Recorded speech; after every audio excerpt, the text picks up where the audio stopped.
Hello student, कैसे हैं आप लोग। आशा करते हैं आप सभी अच्छे होंगे और अपने घरों में अच्छे से पढ़ रहे होंगे। जैसा कि आप लोग जानते हैं कि हमने अपनी पिछली वीडियो में आप लोगों को अभिकेंद्रित त्वरण का व्यंजक करवाया था और आज मैं आप लोगों को उससे संबंधित सवाल करवाऊंगा। तो सवाल करने से पहले बच्चों, आप सभी लोगों को पुरानी चीजें सभी क्लियर होनी चाहिए। अगर पुरानी चीजें क्लियर नहीं हैं तो आप डिस्क्रिप्शन बॉक्स में आपको या फिर आपको आई बटन में मिल जाएगी वीडियो। इस चैप्टर के जितने भी वीडियो हैं सब मैं ऐड कर दूंगा और उन सभी वीडियो को आप लोगों को दोबारा से देख लेना है, ठीक है ना। तो फिर अब इस सवाल पे आगे बढ़ना है, बिना आप उसको सवाल को करने डायरेक्ट बैठ जाएंगे तो कुछ समझ नहीं आने वाला है। तो सबसे पहला जो हमारा सवाल है वो है क्षैतिज प्रक्षेप से संबंधित सवाल। क्षैतिज प्रक्षेप पर आधारित। तो एक क्वेश्चन में लेके चल रहा हूं, बहुत सरल है। क्षैतिज प्रक्षेप की बात करें हम तो एक बात ध्यान रखना है कि क्षैतिज प्रक्षेप यानी वस्तु यूं गिरती, ठीक है, यानी इसमें यू बस होता है, वस्तु जी की वजह से नीचे गिरता है, ठीक है। तो यहां पास एक बात और हमने बताई थी, x बराबर होता है ut, है ना, आया था ना पहले वाले समीकरण में। और दूसरा भी ध्यान रखना है, y बराबर u/t प्लस 1/2 ay t का स्क्वायर, ये दोनों फार्मूले लगेंगे। तो सवाल पहला नंबर एग्जांपल का मैं ले रहा हूं। एक वायुयान जमीन से 1960 मीटर की ऊंचाई पर उड़ रहा है। एक वायुयान जमीन से 1960 मीटर की ऊंचाई पर उड़ रहा है।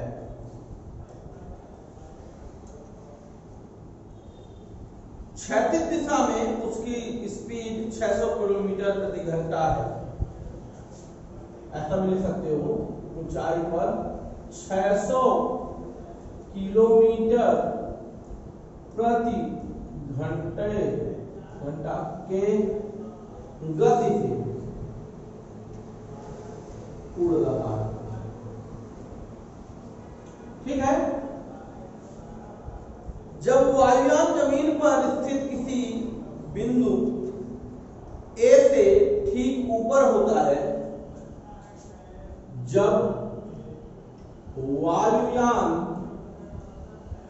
जमीन पर स्थित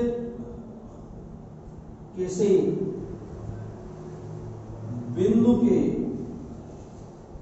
ठीक ऊपर होता है,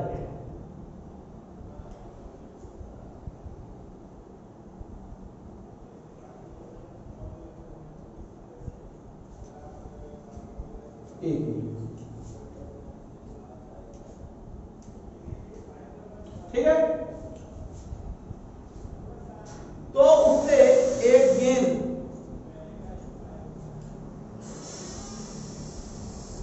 गिराई जाती है जो जमीन से बिंदु बी पर टकराती है।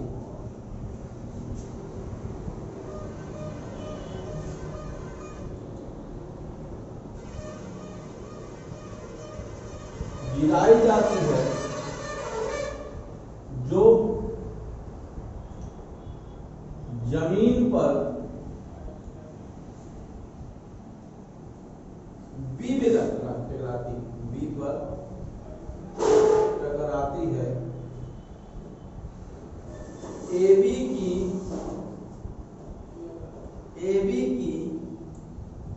यानी ऊपर वाले बिंदु से नीचे वाले बिंदु की दूरी की गणना करो।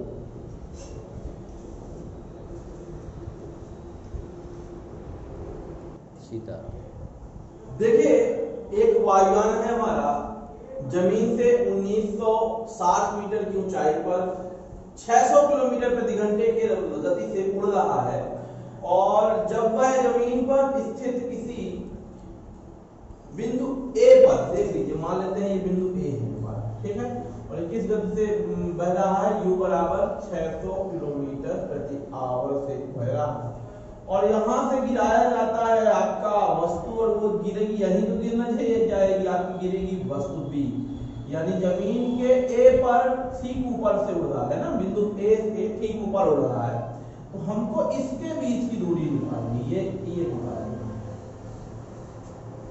समझ में आया? क्या निकालना है? x निकालना है। तो x निकालने के लिए मैंने बताया आपको, x निकालना है तो ut करना पड़ेगा आपको, नीचे दिया भी है ut करिए। तो ut करने के लिए भाई u पता होना चाहिए, भाई u तो दिया है किलोमीटर पर घंटा में।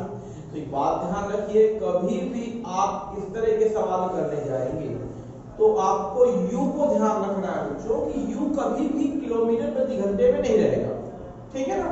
तो पहले तो देखिए इसकी हाइट ये y दिया हुआ है आपको, यहां से यहां तक की दूरी कितनी दिया हुआ है, 9। तो हमें क्या दिया है सबसे पहले देख लेते हैं। तो सबसे पहले दिया हुआ है क्षैतिज वेग, क्या दिया है, क्षैतिज वेग, यानी ये वाली बात कर रहा हूं, u = 600 किलोमीटर प्रति घंटा। अब इसको आप किलोमीटर प्रति आवर में मैं कई बार बताया हूं, जब मैं यूभी वाले सवाल करवा रहा था उसको भी बताया था, यहाँ भी बता रहा हूं, जब भी आप इसको करें तो केवल आपको क्या करना है, 5/18 का भाग कर देना है, और 5/18 का जब भाग करेंगे तो आपका आंसर आ जाएगा। 6 से भाग करिए, कितना आ गया हमारा, 6 कम 6 36 18, ये आ गया हमारा 500/3, ये मीटर पर सेकंड। किसमें बदलने के लिए मैं बता रहा हूँ, जब भी आपको किलोमीटर प्रति आवर से मीटर पर सेकंड में बदलना हो तो 5/18 का गुणा कर दीजिए आप, तो डायरेक्ट आ जाएगा, ठीक है ना।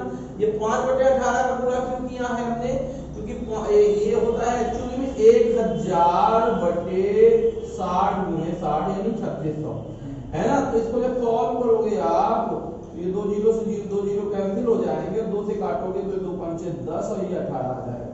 इसलिए हम डायरेक्ट इसको सॉल्व, भाई काटना तो पड़ेगा ही, तो डायरेक्ट आप 5/18 का गुणा कर देते हैं, तो 500/3 मीटर पर सेकंड से इसकी स्पीड आ गई। अब आपको पता है ये हाइट दी हुई है, h दिया हुआ है, यानी y बराबर क्या दिया हुआ है, 1960 मीटर, ये भी दे दिया आपको भैया, है ना, कि भाई ये 1960 मीटर से गिर रही है वस्तु, ठीक है।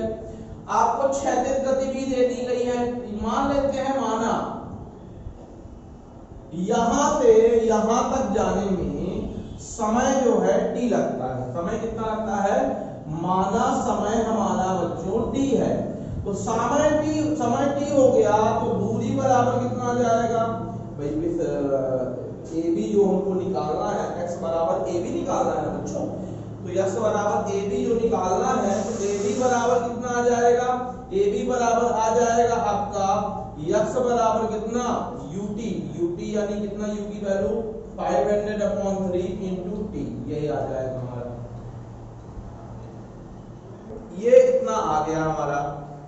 अब हमको ज्यादा कुछ करना नहीं है, थोड़ा सा दिमाग लगाना है और आपका आंसर आ जाएगा।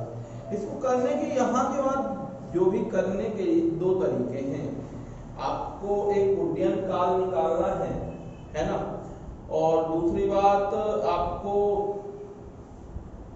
साथ ही साथ क्या निकालना है, AB निकालना है, ठीक है, UT, है ना। तो या तो आप यहाँ पास t की वैल्यू निकालने के लिए फार्मूला लगा दीजिए, t की वैल्यू निकालने के लिए कौन सा फार्मूला, √2h/g। कहां से आया ये आया है हमारा, आपने पढ़ा होगा, ये आवर्तकाल का व्यंजक है ना, आवर्तकाल का व्यंजक 2h/g। देखिए 2 तरीके में बताऊंगा, ठीक है ना, दोनों तरीके सरल हैं, दोनों आसान हैं, लेकिन देखिए 2h/g करेंगे, h यानी हाइट आपकी, तो h कितनी दी हुई है, 1960 पास 1960 दिया हुआ है और इंटू 2 हो जाएगा और ये दिया है 9.8 पॉइंट कटेगा तो यहाँ 0 आ जाएगा।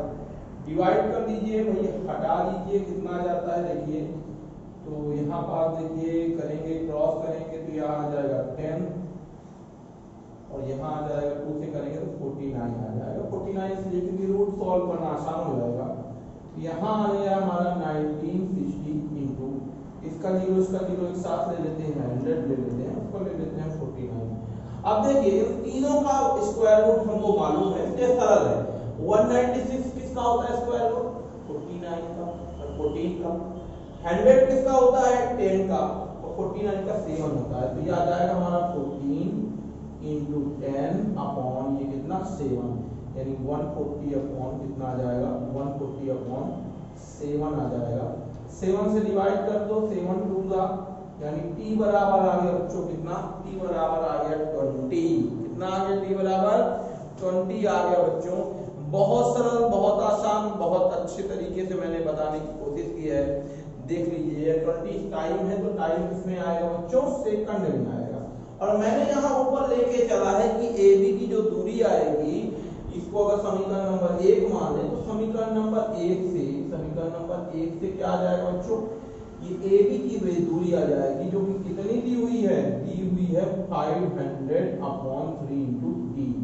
तो t की वैल्यू आपने कितनी निकाली? t की वैल्यू आपने निकाली 20 और ये आ गया हमारा 10 अपॉन 3 यानी 10,000 आ जाएगा, है ना। 3 जीरो ऑलरेडी दिए हैं, 10 आ जाएगा। यहाँ पास 6 से डिवाइड करो, कितना आ जाएगा बच्चों? 3 3 जा 9, है ना। 3 3 जा आगे बढ़ता चला जाएगा, कोई दिक्कत नहीं। एक अंक तक निकालते हैं तो किसमें आएगा? मीटर में दिया है ना, बिल्कुल मीटर में आएगा। किसमें आएगा? मीटर में आएगा। तो AB बराबर कितना आ गया? 3333.3 मीटर आ गया। ये बहुत सरल सवाल था, है ना। तो सरल लगा होगा आप लोगों को। क्या किया हमने? सबसे पहले देख लीजिए, u की वैल्यू कभी भी किलोमीटर प्रति घंटा में नहीं हो सकती बच्चों, ठीक है। तो किलोमीटर प्रति घंटे से हमने मीटर पर सेकंड में चेंज कर दिया 5/18 करके।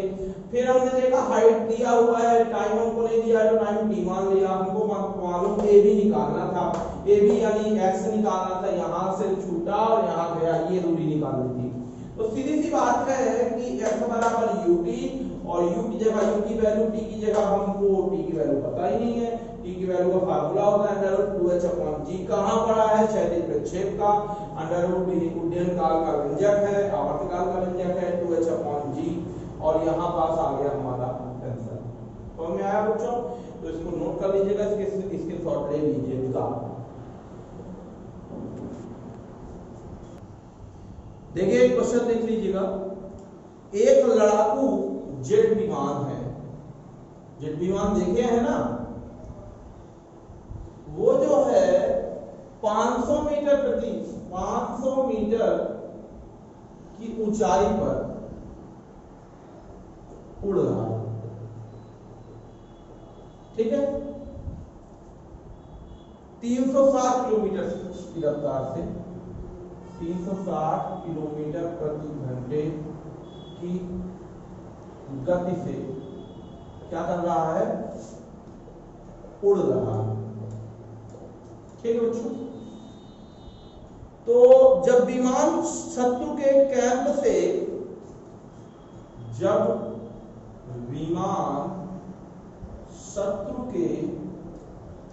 कैंप से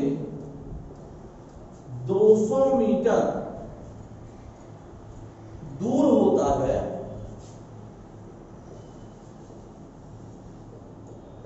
तो उसके एक बम छोड़ा जाता है, तो उससे एक बम छोड़ा जाता है ना। तो क्या बम कैंप में टकराएगा? तो हमको आपको बताना है क्या बम कैंप में टकराएगा जहां जी बराबर दिया है 10 मीटर पर सेकंड स्क्वायर। आपके मन में कुछ लोगों के ये आया होगा कि भाई बम है तो ऐसे ऊपर से गिरा दो तो डायरेक्ट नीचे गिर जाएगा। लेकिन आप लोग गलत सोच रहे हैं बच्चों, है ना। ऐसा नहीं होता है भाई। जब एक विमान गति कर रहा है तो जब बम इससे गिराओगे ना तो बच्चों यहां नहीं गिरेगा, बम ऐसे जाके गिरेगा। मतलब कहने का समझिए थोड़ा सा कि ये है हमारा, ये देखिए मान लेते हैं ये 200 मीटर दूर है हमारा ये कैंप, दुश्मन का कैंप, ठीक है। यहां से आप गिराओगे बम तो ये ऐसे गिरेगा, ये ऐसे गिरेगा, क्योंकि ये इसकी स्पीड 360 किलोमीटर पर आवर है तो ये स्पीड नहीं बदलने वाली है, ठीक है। तो सबसे और ये क्या दिया है 500 मीटर ऊंचाई पर, यानी 500 मीटर ऊंचाई पर ये यहाँ पास है, ठीक है। ध्यान से समझिए ये 500 मीटर ऊंचा है, ठीक है बच्चों। ये 500 मीटर ऊंचाई पर उड़ रहा है और ये जेट की स्पीड है 360 किलोमीटर प्रति घंटा। और यहां से जब छोड़ेगा बम तो ये कैंप जो है हमको ये पता करना है कि क्या ये x बराबर 200 मीटर है। हमको ये पता करना है बच्चों कि क्या ये x बराबर 200 मीटर सही है कि 200 मीटर ज्यादा है कम है ना। यही पूछा है, क्या बम कैंप में टकराएगा। अगर x हमारा 200 मीटर आएगा तो वही टकराएगा, ज्यादा आएगा तो नहीं टकराएगा, आगे बम गिरेगा। अगर कम आएगा तो पीछे बम गिरेगा। बस वही सवाल है, आपको थोड़ा सा घुमाने के लिए बोल दिया है। तो ध्यान रखिएगा जब जेट विमान में बैठते हो आप तो पहले ही प्रक्षेप गति के बारे में पता होता है, ठीक है ना, कि कहाँ छोड़ोगे बम तो कितनी दूर आके गिरेगा। नहीं तो आप ऊपर से फेंकते रहो गिरेगा ही नहीं, बम दूसरी जगह गिरेगा, है ना। गिराओगे नीचे और गिरेगा अगले पड़ोस के गांव में, है ना। तो ध्यान रखना है, ऐसा नहीं करना है, प्रक्षेप गति का यूज करना है। तो यहाँ आप देखिए कैसे करेंगे आप। अब यहां बात करने के लिए तो क्षैतिज वेग कितना दिया है। क्षैतिज वेग दिया हुआ है 360 किलोमीटर प्रति आवर। मैंने बार बार बताया आपको कि कभी भी बेटा किलोमीटर प्रति आवर में कोई भी कैलकुलेशन नहीं होता, किसमें होता है मीटर पर सेकंड में। तो चेंज करने के लिए किसका मल्टीप्लाई करेंगे 5.18, थोड़ी देर पहले बताया था हमने। 18 से डिवाइड करो 2 बार जाएगा, कितना जाएगा 100 मीटर पर सेकंड आ जाएगा। कोई दिक्कत? बिल्कुल दिक्कत नहीं होनी चाहिए। ये आ गया आपका क्या वेग आ गया, u आ गया, ठीक है। अब यहां पास ये h दिया हुआ है, h बराबर कितना दिया हुआ है आपका 500 मीटर और g बराबर कितना दिया है 10 मीटर पर सेकंड स्क्वायर। टाइम पीरियड आवर्तकाल बराबर क्या होगा, कितना टाइम लगेगा इसको जानने के लिए t निकाल लेते हैं बच्चों। t निकालेंगे तो फिर x निकल आएगा, तो t बराबर क्या होता है √2h/g। तो देखो बच्चों कितना आ गया 2h, ऐसे आती 500 दिया है g यानी 10 दिया हुआ है ना। तो कितना आ जाएगा हमारा, ये आ जाएगा 1000/10। 0 से 0 कैंसिल हो गया, यानी आ गया आपका 100, यानी आ गया आपका 10 क्या आ गया सेकंड आ गया। तो 10 सेकंड में ये गिर जाएगा। इतना हमको पता चल गया कि 10 सेकंड में आपने छोड़ा, 10 सेकंड बाद नीचे पहुंच जाएगा, ठीक है। ये तो समय तो पहुंच गया। हमको निकालना है क्या है इसकी दूरी आपकी 200 है भाई, आपको पता है स्पीड आपकी 100 मीटर पर सेकंड है, ये 10 बार है। तो देखो यहाँ पास कैंप की दूरी निकाल लेते हैं हम लोग, ठीक है ना। कैंप की दूरी कितनी होगी, कैंप की दूरी बराबर x बराबर ut बराबर u की वैल्यू कितनी दी हुई है 100 और ये कितना दिया है 10 सेकंड, यानी कितना आ जाएगा 1000 मीटर। तो आपका बम कहाँ गिरेगा, बम आपका कहाँ गिरेगा, बम गिरेगा आपका 1000 मीटर दूर। और कैंप है कितनी दूर, कैंप है हमारा, कैंप है ये 200 में ही है कैंप, कहाँ है 200 में ही है कैंप। और बम कहाँ गिरेगा, अरे भाई 800 मीटर दूर गिरेगा बम। तो क्या बम लगेगा ये बताइए। 800 मीटर दूर मतलब समझते हैं, आधा किलोमीटर से भी ज्यादा दूर आगे गिरेगा। क्या, तो भाई किसी भी बम का जो डिफेक्टिंग सरफेस होता है मान लेते हैं आधा किलोमीटर होगा, यानी कैंप को कोई नुकसान नहीं पहुंचेगा, उल्टा आपको वह क्या कर लेगा, आपको मार देगा। जिसमें बैठे रहोगे और यहां से सीधे मार देगा तो आप उड़ जाओगे 360 किलोमीटर की दूर स्पीड से चले जाओगे, नीचे आ जाओगे, ठीक है ना। तो क्या होगा, कैंप कितनी दूर में रहेगा भाई, कैंप हमारा जो है 200 मीटर में ही है और हमारा बम कहां गिर रहा है, 1000 मीटर दूर, 1 किलोमीटर दूर गिर रहा है, बम दूर गिर रहा है और आप पहले, कैंप आपका दुश्मन पहले बैठा हुआ है, तो क्या बम टकराएगा, नहीं टकराएगा, कभी नहीं टकराएगा, फिर कभी क्या, बिल्कुल नुकसान तक नहीं होगा इसको। तो ध्यान रखिएगा, अतः बम कैंप से नहीं टकराएगा। समझ आया बच्चों कि नहीं आया, आ गया होगा, ठीक है ना। चलिए इसी तरह के सवाल आप लोग करेंगे। आप देखिए बच्चों, ये हमारा सवाल दिया हुआ है, दिया है कि एक खिलाड़ी जो है फुटबॉल को 20 मीटर प्रति सेकंड के वेग से, प्रारंभिक वेग से क्षैतिज दिशा में 30 डिग्री के कोण पर मारता है। तो हमको निम्न की गणना करनी है, उड्डयन काल की गणना करनी है और फुटबॉल द्वारा प्राप्त अधिकतम ऊंचाई की गणना करनी है, यानी कि h की गणना करनी है, और साथ साथ पृथ्वी से टकराने पर फुटबॉल का वेग की गणना करनी है, और अगला चीज क्या निकालना है,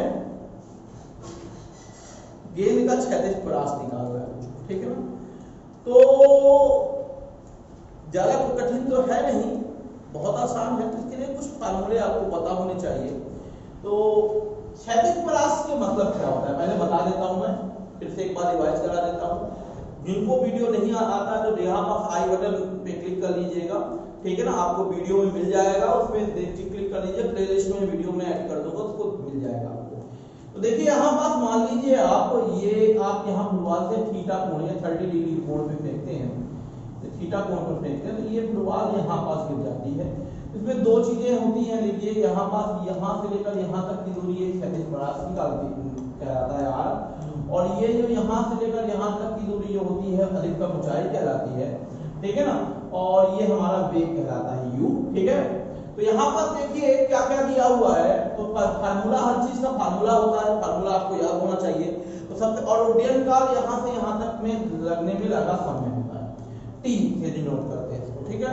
उड्डयन काल की वैल्यू कितनी होती है, 2u sin थीटा, कितनी होती है, 2u sin थीटा अपॉन, ठीक है ना, 2u sin थीटा होती है हमारी, और साथ में उड्डयन काल के बाद 2u sin theta upon g होता है, और अधिकतम ऊंचाई की u square sin square theta, u square sin square theta upon g होता है अधिकतम ऊंचाई का, और क्षैतिज परास का होता है कितना, u sin 2 theta upon g, है ना, 2g होता है। यहाँ पास ये क्षैतिज परास का आता है u स्क्वायर sin 2 थीटा और g, ठीक है, और h क्या आ जाता है आपका 2u sin theta upon g। तो क्या क्या हो गया हमारा, देखो t बराबर कितना होता है, याद रखना है आपको, 2u sin theta upon g, ठीक है ना, u है हमारा क्षैतिज दिशा में विस्थापन मतलब वेग, sin थीटा, थीटा की वैल्यू आपको दी रहती है, और इसी तरह h कितना है, u square sin square theta upon 2g, ठीक है ना, यहाँ पास 2g रहेगा, ठीक है, और यहाँ पास r equal to u square sin 2 theta upon g, ठीक है ना, ये क्षैतिज परास के लिए व्यंजक, ठीक है ना, ध्यान रखना है। अब समझिए, एक एक करके हम निकालते हैं। सबसे पहले ये पता कर लेते हैं कि दिया क्या क्या है, ठीक है, ये फार्मूला आपको यूज होगा बार बार, ठीक है। तो पहली चीज हमारा सॉल्यूशन में आएंगे, तो सॉल्यूशन में हम क्या करेंगे, हम सबसे पहले दिया क्या है 20 मीटर के वेग से, यानी क्षैतिज वेग दिया हुआ है, क्षैतिज वेग कितना दिया हुआ है, u बराबर 20 मीटर पर सेकंड दिया हुआ है, ठीक है ना बच्चों। प्रारंभिक वेग से क्षैतिज दिशा में 30 डिग्री के कोण पर, यानी थीटा बराबर कितना दिया हुआ है, 30 डिग्री दिया हुआ है। दो चीजें दी हुई है, दो ही चीजें चाहिए, और g हमको नहीं दिया है, तो g हम लिख लेते हैं 9.8 या 10 भी ले सकते हैं, जो भी आपको दिया हो। देख लेते हैं एक बार कि भाई जी दिया तो नहीं है आपका, तो जी जो है बिल्कुल दिया है 10 मीटर, यहाँ पास लिख लेना है जी बराबर कितना है 10 लेना है मीटर पर सेकंड स्क्वायर, ठीक है ना। तो जी बराबर कितना आ जाएगा 10 मीटर पर सेकंड स्क्वायर आ जाएगा। अब हम एक एक करके निकालते हैं। सबसे पहले उड्डयन काल निकालते हैं, जैसा कि दिया हुआ है उड्डयन काल। तो उड्डयन काल का फार्मूला क्या होता है, t बराबर 2u sin theta upon g होता है ना। अगर आपको मान लीजिए फार्मूला भूल जाता है तो व्यंजक निकालते अगर आता है आपसे तो इसको आराम से निकाल सकते हैं। तो 2u यानी कितना दे दिया 20 sin थीटा यानी कितना दे दिया 30 अपॉन g यानी 10 दे दिया, 0 से 0 कैंसिल कर दिया तो 2 + 4 हो गया, sin 30 की वैल्यू 1/2 हो गया और ये क्या आ गया 2 आ गया। और टाइम हमेशा सेकंड में आती है, तो टाइम पीरियड आपका कितना आ गया 2 सेकंड आ गया। उड्डयन काल कितना आ गया 2 सेकंड आ गया बच्चों। ये है हमारा क्या, ये है हमारा उड्डयन काल। दूसरा चीज निकालते हैं, फुटबॉल द्वारा प्राप्त की गई अधिकतम ऊंचाई टी एच बराबर कितना आ जाएगा, फुटबॉल द्वारा तय की गई अधिकतम ऊंचाई यानी एच की बात कर रहे हैं। फार्मूला होता है यहाँ पास लिख देते हैं, थोड़ी सी जगह मिल जाएगी हमको। एच बराबर you square sine square theta upon 2g, ठीक है ना। तो यहाँ पास देखिए यू स्क्वायर, यू कितना दिया हुआ है हमारा 20 मीटर पर सेकंड दिया हुआ है, तो 20 का स्क्वायर साइन स्क्वायर 30 ये दिया हुआ है अपॉन 2 × 10 दिया हुआ है। तो वैल्यू करते हैं, 20 का स्क्वायर कितना हो जाएगा 400 हो जाएगा, sin 30 की वैल्यू 1/2 का स्क्वायर हो जाएगा, ये आ जाएगा 20 आ जाएगा, ठीक है ना। ये 0 से 0 कैंसिल कर दो, 2 से डिवाइड कर दो, ये आ जाएगा 20, है ना। तो यहाँ पास देखिए कितना आ गया 20 × स्क्वायर करोगे तो 1/4 आएगा, और ये आएगा 4 पंचे 20 आ जाएगा। ये आ गया हमारा बच्चों कितना 5 मीटर आ गया। इसका स्क्रीनशॉट ले लेंगे आप, ठीक है ना बच्चों।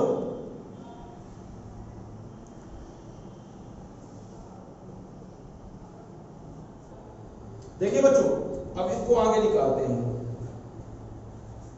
आगे क्या इसको नोट कर लिए होंगे। अब आगे क्या निकालना है, आगे निकालना है आपका आर निकालना है। तो पहले तीसरी चीज बाद में बताएंगे, पहले चौथी बताते हैं क्षैतिज परास आर। तो चौथा नंबर क्षैतिज परास आर बराबर क्या दिया हुआ है u square sine 2 theta upon g. तो यहाँ यू स्क्वायर यानी कि 20 का स्क्वायर साइन 2 × 30 अपॉन 10 यानी 400 × साइन 60 अपॉन 10, 0 से 0 कैंसिल हो गया, ठीक है। ये कितना आ गया हमारा 40 × ये 60 की वैल्यू होगी √3/2, ये आ जाएगा 20 यानी 20√3। अगर 20 का वैल्यू निकालना चाहे 1.732 से मल्टीप्लाई कर दीजिए, 2 दूनी 4, 2 3 6, 2 7 14, 2 1 कम 2 2 3, और कितने डिजिट बाद एक जीरो लगा दीजिए, 3 डिजिट बाद दशमलव लगा दीजिए, इतने मीटर आ जाएगा आपका क्षैतिज परास। समझ में आया बच्चों इतना, आगे आगे होगा, है ना। इससे कोई लेना देना नहीं है, केवल हमने फार्मूला बनाया था, ठीक है। तो इतना आपका आ जाएगा कितना, क्या क्या आ गया हमारा 34 64, चाहे ऊपर वाले वैल्यू रखें, ये भी वैल्यू 20√3 भी सही है हमारी वैल्यू, और चाहे तो आप ये वाली वैल्यू रख दें, क्या कहते हैं 34.64, ठीक है ना।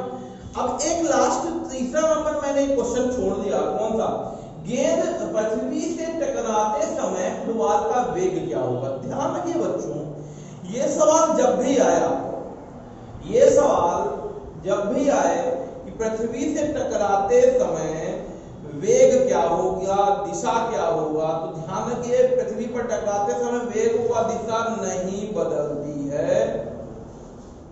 तो यानी कि जो पहले थी, जिस कोण से ऊपर गया था उसी कोण से नीचे आएगा, यानी जिस दिशा में गया था उसी दिशा से नीचे आएगा, यानी कि वेग और दिशा वही रहेगी। यानी 30 डिग्री के कोण पे फेंका गया था तो 30 डिग्री के कोण पे नीचे आएगा। 20 मीटर प्रति सेकंड के वेग से फेंका गया था प्रारंभिक वेग, तो 20 मीटर प्रति सेकंड के वेग से ही नीचे आएगा। तो ध्यान रखना है बच्चों, गति तथा दिशा वही होगी, मतलब u बराबर कितना होगा 20 मीटर प्रति सेकंड गिरते समय, है ना, गिरते समय की बात कर रहा हूं, और दिशा जो होगी वो 30 डिग्री पर होगी। कितने डिग्री पे आएगा? 30 डिग्री पे आएगा। थीटा बराबर 30 डिग्री पर गिरेगी।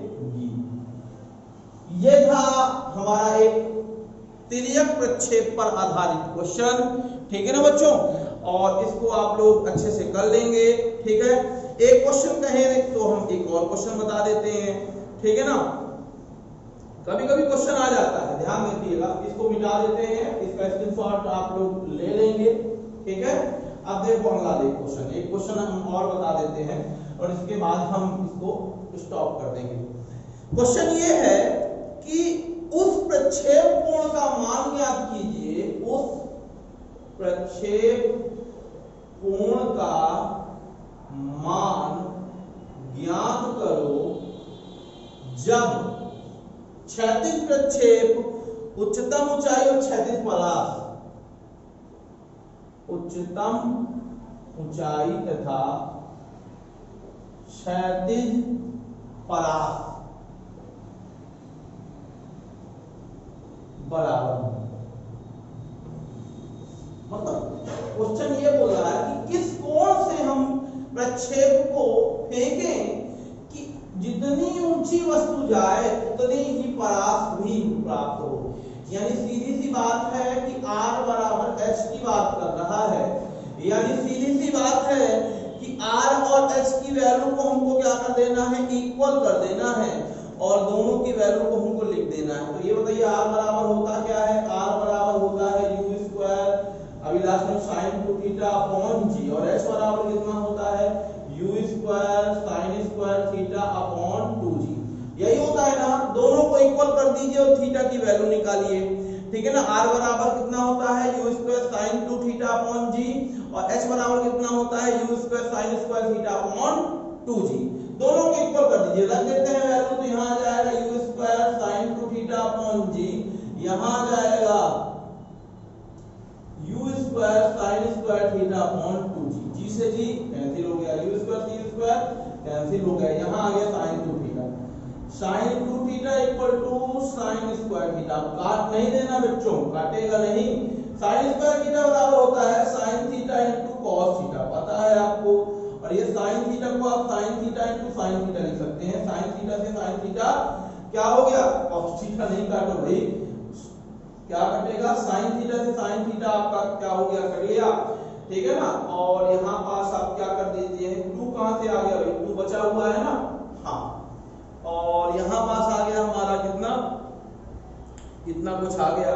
अब देखिए हम इसको उधर भेजते हैं, कितना हो जाएगा? तो ये हो जाएगा हमारा sin theta upon cos theta equal to sin बटे cos कर दिया, यहाँ आ गया हमारा 2, है ना। तो यहाँ sin थीटा और cos थीटा क्या होता है? tan थीटा बराबर 2 आ गया, ठीक है ना। tan थीटा बराबर 2 आ गया,